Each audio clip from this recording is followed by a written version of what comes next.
धृतराष्ट्र के 100 पुत्र, एक कन्या तथा युयुत्सु नामक पुत्र की उत्पत्ति। वैशंपायन जी कहते हैं, जन्मेजय, तदनंतर धृतराष्ट्र के उनकी पत्नी गांधारी के गर्भ से 100 पुत्र उत्पन्न हुए। धृतराष्ट्र की एक दूसरी पत्नी वैश्य जाति की कन्या थी, उससे भी एक पुत्र का जन्म हुआ। यह पूर्वोक्त 100 पुत्रों से भिन्न था। पांडु की कुंती और माद्री के गर्भ से 5 महारथी पुत्र उत्पन्न हुए। वे सब कुरुकुल की संतान परंपरा की रक्षा के लिए देवताओं के अंश से प्रकट हुए थे। जन्मेजय ने पूछा, द्विश्रेष्ठ, गांधारी से 100 पुत्र किस प्रकार और कितने समय में उत्पन्न हुए और उन सबकी पूरी आयु कितनी थी? वैश्य जातीय स्त्री के गर्भ से धृतराष्ट्र का वह एक पुत्र किस प्रकार उत्पन्न हुआ? राजा धृतराष्ट्र सदा अपने अनुकूल चलने वाले योग्य पत्नी धर्मपरायण गांधारी के साथ कैसा बर्ताव करते थे? महात्मा मुनि द्वारा श्राप को प्राप्त हुए राजा पांडु के वे 5 महारथी पुत्र देवताओं के अंश से कैसे उत्पन्न हुए? विद्वान तपोधन ये सब बातें यथोचित रूप से विस्तार पूर्वक कहिए। अपने बंधुजनों की ये चर्चा सुनकर मुझे तृप्ति नहीं होती। वैशंपायन जी ने कहा, राजन, एक समय की बात है, महर्षि व्यास भूख और परिश्रम से खिन्न होकर धृतराष्ट्र के यहाँ आए। उस समय गांधारी ने भोजन और विश्राम की व्यवस्था द्वारा उन्हें संतुष्ट किया। तब व्यास जी ने गांधारी को वर देने की इच्छा प्रकट की। गांधारी ने अपने पति के समान ही 100 पुत्र मांगे। तदनंतर समयानुसार गांधारी ने धृतराष्ट्र से गर्भ धारण किया। 2 वर्ष व्यतीत हो गए।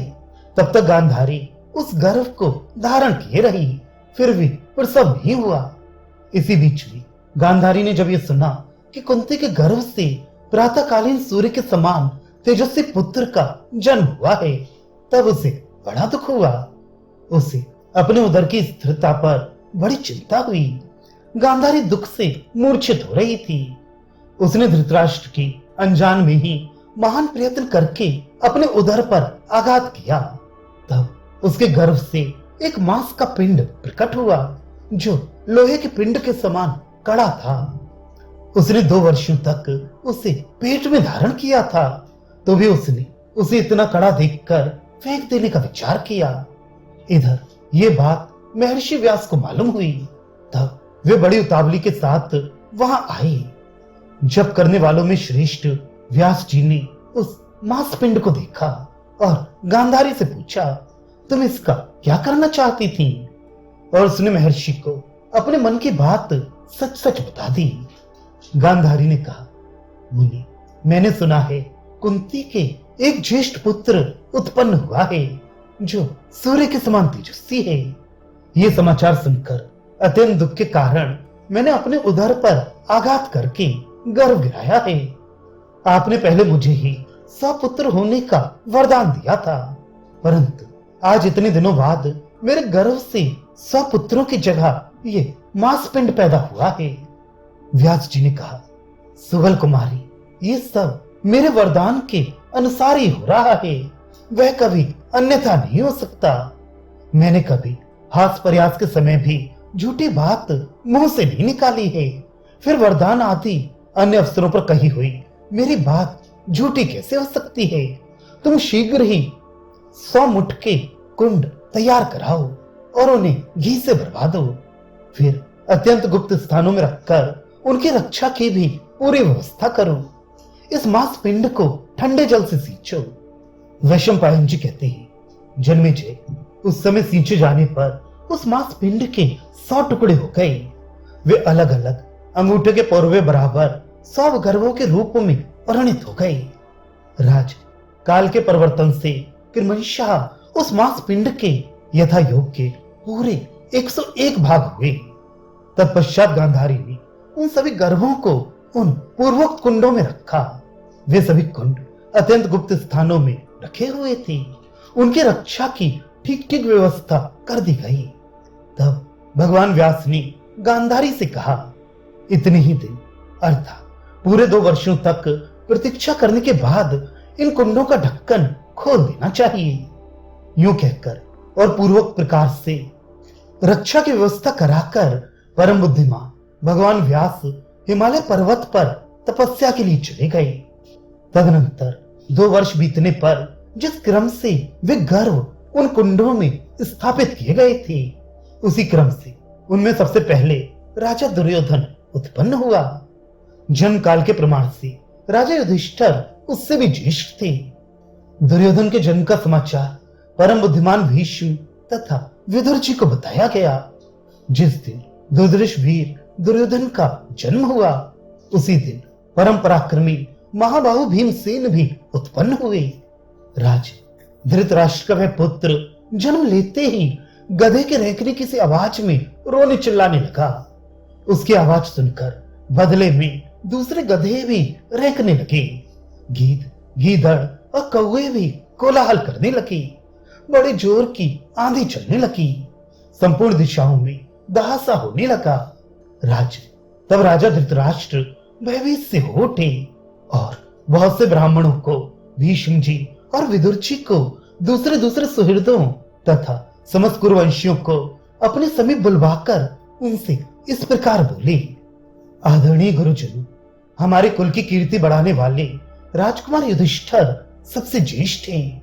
वे अपने गुणों से राज्य को पाने के अधिकारी हो चुके हैं। उनके विषय में हमें कुछ नहीं कहना है, किंतु उनके बाद मेरा यह पुत्र ही ज्येष्ठ है। क्या ये भी राजा बन सकेगा? इस बात पर विचार करके आप लोग ठीक ठीक बताइए। जो बात अवश्य होने वाली है उसे स्पष्ट कहें। जन्मेजय, धृतराष्ट्र की यह बात समाप्त होते ही चारों दिशाओं में भयंकर मांसाहारी जीव गर्जना करने लगे। गीदड़ अमंगल सूचक बोली बोलने लगे। राजन, सब और होने वाले उन भयानक अपशकुनों को लक्ष्य करके ब्राह्मण लोग तथा परम बुद्धिमान विदुर जी इस प्रकार बोले। नरश्रेष्ठ नरेश्वर, आपके ज्येष्ठ पुत्र के जन्म लेने पर जिस प्रकार ये भयंकर अपशकुन प्रकट हो रहे हैं, उनसे स्पष्ट जान पड़ता है कि आपका ये पुत्र समूचे कुल का संहार करने वाला होगा। यदि इसका त्याग कर दिया जाए तो सब विघ्नों की शांति हो जाएगी, और यदि इसकी रक्षा की गई तो आगे चलकर बड़ा भारी उपद्रव खड़ा होगा। महीपति, आपके 99 पुत्र ही रहे।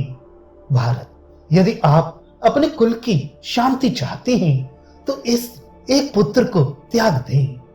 केवल एक पुत्र के त्याग द्वारा इस संपूर्ण कुल का तथा समस्त जगत का कल्याण कीजिए।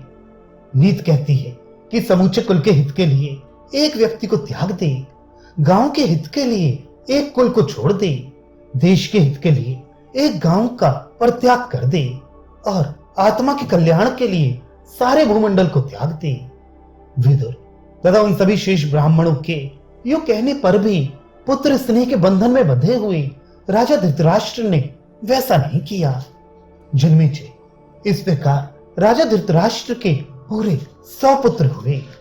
तदनंतर एक ही मास में गांधारी से एक कन्या उत्पन्न हुई, जो 100 पुत्रों के अतिरिक्त थी। जिन दिनों गर्भ धारण करने के कारण गांधारी का पेट बढ़ गया था और वह क्लेश में पड़ी रहती थी, उन दिनों महाराज धृतराष्ट्र की सेवा में एक वैश्य जातीय स्त्री रहती थी। उस वर्ष धृतराष्ट्र के अंश से उस वैश्य जातीय भार्या के द्वारा महायशस्वी बुद्धिमान युयुत्सु का जन्म हुआ। जन्मेजय, युयुत्सु कर्ण कहे जाते थे। इस प्रकार बुद्धिमान राजा धृतराष्ट्र के 100 वीर महारथी पुत्र हुए। तत्पश्चात एक कन्या हुई जो 100 पुत्रों के अतिरिक्त थी।